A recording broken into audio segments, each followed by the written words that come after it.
Okay guys, Assalamualaikum dan salam sejahtera. Terima kasih kerana setia menonton channel Ohitik Crew daripada mula sampai sekarang. Okay, topik pada hari ini ialah aku ingin menerangkan tentang lesen daripada veterina, yang mana ada saudara kita nama dia Syahmi Amsyah. Dia ada komen dekat video sebelum ni. Dia kata, bang, kalau boleh lepas ni buat video pasal lesen tu bang. Okay, sebenarnya macam ni lah. Apa-apa kita menternak, kita memang kena daftar nombor premis dahulu. Yang mana ianya percuma, korang boleh pergi dekat mana-mana saja pejabat veterina berdekatan dengan korang, dan dia akan bagi korang satu nombor. Yang mana nombor premis tu adalah nombor premis korang. Sekiranya ada apa-apa masalah berkaitan dengan penyakit ataupun kandang korang, korang boleh saja telefon pejabat veterina berdekatan korang, dan mereka akan datang untuk lihat dan tolonglah apa yang patut. Okey, cumanya apabila kita dah cecah 500 ekor ke atas, veterina wajibkan peternak-peternak untuk mendaftar satu lesen. Yang mana lesen ni adalah untuk memantau, merekod serta mengawal penyakit daripada kandang korang. So sebab binatang banyak kan, so dia akan merekod lah aktiviti keluar masuk, berapa ekor mati, semua tu kita kena rekod dan laporkan. Okay, so lesen ni dia kata dekat sini, saya dah listkan supaya saya lebih dapat menerangkan secara lebih jelas dan korang mudah faham. Okay, so dia kata lesen ini dia kata akan diberikan sekiranya korang cukup syarat-syarat dia. Okay, sebenarnya saya pun tak dapat lagi lesen ni, cuma saya dah daftar nombor premis story. Dan saya boleh kata mostly peternak-peternak dekat dalam Malaysia ni mostly tak ada lesen lagi. Jadi dia bukanlah satu benda yang senang nak dapat sebab pada saya benda ni pun agak sukar nak dapat, melainkan kita ada duit yang banyak untuk buat modal bina kandang dan sebagainya. Okey, tapi tak apa, saya ceritakan juga sebab saya pun sedang menuju ke arah ini. Sebab kita fikir untuk long term, mungkin peternakan ni bukan masa saya, mungkin untuk anak saya, mungkin untuk cucu saya di masa akan datang, mereka dah berjaya, maknanya mewarisi apa yang kita buat pada hari ini. Okay, so nak tak nak, kalau kita nak lebih jauh, kita perlukan benda ni dan kita kena usaha lah. Okay, so dia kata kat sini, apa syarat dia, yang antaranya adalah pemilik ladang. Bermaknanya pemilik ladang ni perlu daftar dengan SSM, ataupun dia tak kisahlah SSM ni sama ada dia Sdn Bhd ataupun enterprise. Dan nombor 2, dia merupakan koperasi yang berdaftar dengan SSM. Dan nombor 3 adalah pertubuhan peladang kawasan. Maknanya kawasan tu ada satu ladang yang luas, dia orang buat satu pertubuhan peladang, dan pertubuhan tersebut hendaklah berdaftar dengan Pertubuhan Peladang Malaysia. Okey, itu adalah untuk berkaitan dengan pemilik. Okey, pemilik ladang tersebut yang berdaftar tadi dengan SSM ataupun Pertubuhan Peladang Malaysia, hendaklah merupakan pemilik tanah ataupun mempunyai surat sekiranya tanah tersebut disewa daripada orang lain. Mana perlukan surat perjanjian penyewaan daripada tuan tanah. Okey, untuk satu tempoh tertentu. Maknanya kita perlukan orang panggil agreement lah. Okey, agreement yang sah mengatakan tanah ni tanah kita ataupun tanah yang kita sewa dengan orang lain, ataupun tanah milik saudara lain tapi nama dia orang. Kita perlukan surat perjanjian antara kita dengan saudara kita mengatakan kita menjalankan projek tersebut di atas tanah beliau. Okey guys, so tanah yang kita sewa tu ataupun tanah milik kita sendiri hendaklah mempunyai geran yang sah dan berstatus pertanian. Status orang kata apa, untuk pembangunan tak boleh so mestilah tanah pertanian yang biasanya kita dapat di kawasan-kawasan jauh daripada bandar. Okey, so kita akan dapat tanah yang berstatus pertanian. Okey, so macam saya cakap lah, tanah apabila status pertanian biasanya dia jauh daripada taman-taman lah. Tapi sebabkan zaman sekarang banyak sangat pembangunan telah berlaku, so saya boleh kata tanah pertanian zaman sekarang ni mostly dah berada di bandar lah. Cuma status dia pertanian. Jadi dia ada syarat dia yang mengatakan radius tanah tu mestilah 500 meter jarak dia daripada taman.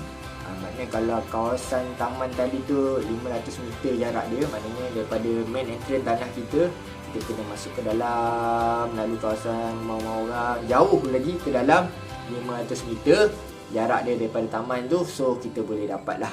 Okay, so kita boleh buat peternakan dekat kawasan tersebut. Okay, so kalau dekat sangat dengan taman tak boleh. Okay, dia minimum 500 meter guys. Okay, apabila kita dah masuk 500 meter ke dalam, jadi ada masalah sikit lah berkaitan dengan jalan.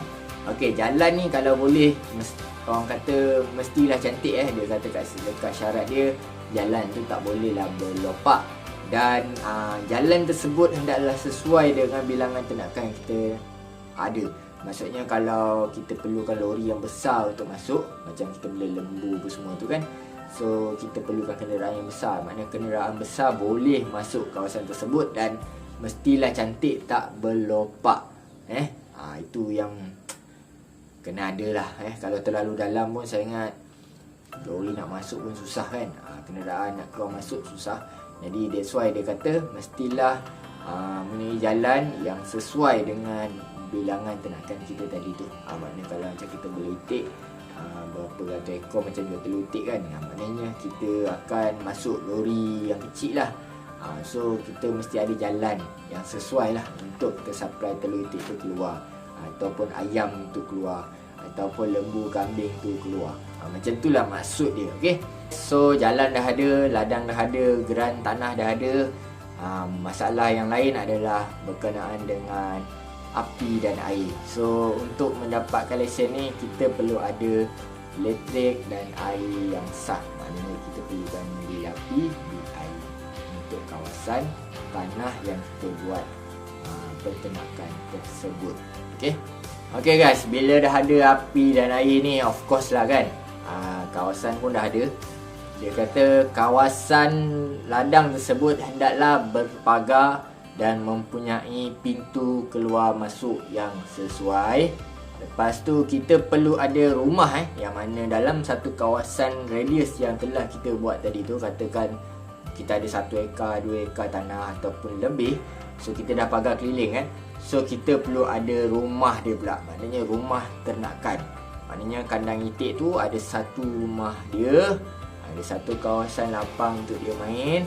Lepas tu kita perlu ada satu kawasan, contoh macam kita beli itik daging, kita nak buat salai apa semua, kita perlu ada kawasan lain pula. Maknanya kita tak boleh kata ni rumah itik dia, sebelah tu tempat kita bakar, sekali kita nak bakar salai itik, tak boleh. Dia mesti ada satu sub lain. Maknanya kita kena buat satu binaan lain yang katakan ni rumah untuk kita salai itik, yang ni rumah untuk kita sembelih itik, yang ni untuk rumah kita simpan telur itik, yang ni rumah simpan makanan itik, yang ni rumah itik tidur, yang ni kawasan ruang dia bermain. Jadi itu kena ada dalam satu kawasan yang telah kita letak tadi. Katakan 1 ekar, mungkin suku adalah kandang ternakan, suku lagi kawasan untuk kita menyalai, memotong, menyimpan stok dan dedak. Itu maksud dia. So kita perlu ada partition bangunan yang ada partition dia lah, saya nak cakap ada bahagian dia. Harap korang faham lah apa yang cuba saya terangkan. Okay, berkenaan dengan binatang kita dah settle. Maknanya kita dah ada rumah binatang, dah ada rumah dedak, dah ada tempat sembelih, dah ada tempat simpan dedak, makanan apa semua tu. Kalau kita ada pekerja pula, kita kena ada buat rumah pekerja dan tandas untuk pekerja. Okay, so ada lagi, dia kata api air kita dah ada kan, so dia perlukan backup pula. Maknanya sekiranya kawasan tu tak ada air kan, maknanya kita dah ada air direct, so kita kena ada tangki hitam ataupun tangki simpanan air, sekurang-kurangnya stok 3 hari berturut-turut mesti ada sekiranya kita terputus bekalan air. Dan kita perlu 1 ataupun 2 ataupun 3 bergantung kepada berapa luas kawasan korang supply generator. Maknanya sekiranya bekalan elektrik terputus, kita perlukan generator untuk ataupun sekarang dah ada tenaga solar kan. Jadi pandai-pandai korang lah. Yang penting dia nak ada satu backup power, maknanya tenaga elektrik yang diperlukan untuk backup sekiranya bekalan elektrik terputus. Okay guys, dah banyak dah ada, tanah dah ada, rumah dah ada kan. So yang paling penting sekali adalah kumbahan guys. So logi kumbahan kita kena ada lah. Maknanya sama ada kita tanam pembentuk ke ataupun buat kolam yang ada kincir air tu kan, untuk kita bersihkan air tu supaya tak bau. Jadi kita perlu buatlah satu kumbahan dan sistem saliran najis ternakan yang kita flowkan ke arah kumbahan tersebut. Jadi ni adalah salah satu faktor wajib untuk mengelakkan pencemaran alam sekitar, terutamanya bau. Okey guys, lesen ni untuk semua binatang ke? Sebenarnya lesen ni adalah untuk satu jenis binatang saja guys, untuk satu-satu kawasan. Okey, kalau kita ada binatang banyak, kita kena buat bahagian lain lah. Melainkan binatang kita tu tak cukup syarat. Maknanya bela itik 5 ekor, boleh lah bela kambing 5 ekor, bela lembu seekor, macam tu. Tapi kalau kita ada 500 ekor itik, 500 ekor ayam, 500 ekor lembu, maknanya tak boleh guys. Okey, jadi kita kena cari tanah lain yang bersesuaian. Maknanya kita perlu beza-bezakan bahagian dia, jarak dia ada kiraan dia lah. Okey, so dia kata kat sini sebabnya, contoh macam saya bela itik, lepas tu saya bela 500 ekor, lepas tu saya bela ayam 500 ekor, saya bela puyuh 500 ekor, saya bela burung 500 ekor. Dan apabila benda ni bercampur dalam satu kawasan radius tu, dia boleh mengakibatkan penyakit, antaranya H5N1. Jadi dia sangat membahayalah kepada ternakan. That's why dia suruh asing-asingkan. Jadi kalau macam saya nak beli itik, saya pakai kawasan tu untuk beli itik saja.